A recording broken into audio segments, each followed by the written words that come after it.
So all the discussion about like unrelatability of influencers, not wanting to consume that content, buy the million products people are pushing at you, I totally get. And as somebody who is an influencer content creator, I was a hairstylist for years and now I get to do content full time, which is such a gift. But I feel like I'm actually really bad at my job, and I feel like I get this feedback even from brands and different things at different times because I'm not the best person, and this is kind of vulnerable, I feel, but like pushing product.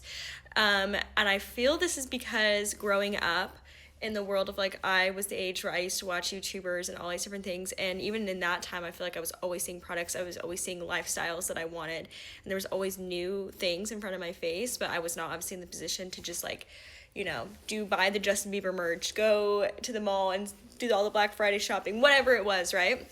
And so I always like looked at social media as literally like a Pinterest board. I didn't have that language then, but as like a Pinterest board, like I would take inspiration of like, okay, what are these things that like excite me or interest me, or like can I thrift it or can I DIY it? And I've always been so creative. It's definitely like one of my core defining factors. But anyway, all that to say is like now as somebody all these years later, I mean, that's why I became a hairstylist, because I love being creative. I love working with my hands.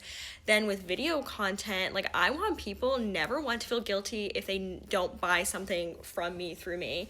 I want people to feel inspired to use what they have to do the best that they can with whatever they have. And if that is literally replicating exactly, what I use, like my formula for my red hair, buying everything I use, I love that. But all that to say is I feel like I'm just not actually a good influencer half the time because of this, but it's also one of those things that I love about myself, and I would love to hear your guys' thoughts about that, because I never want people to feel like they have to have everything to have a beautiful, rich, joyous life, because that's one, not the truth. You can have everything and be really miserable and sad, and I think using whatever you have in any way you can to bring magic to your life, to inspire others and to be creative is like just so much more rewarding.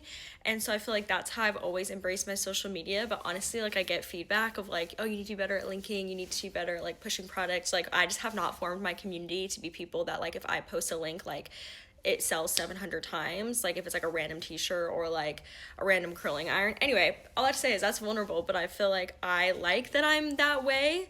But it's like funny how it backfires, and then other people are like, we don't like product push, and I'm like, well, good, maybe it was all worth it because I don't like it either in ways, and I just want people to feel inspired and be creative, and you just do not need to have everything. And yeah, I don't know, and that makes sense.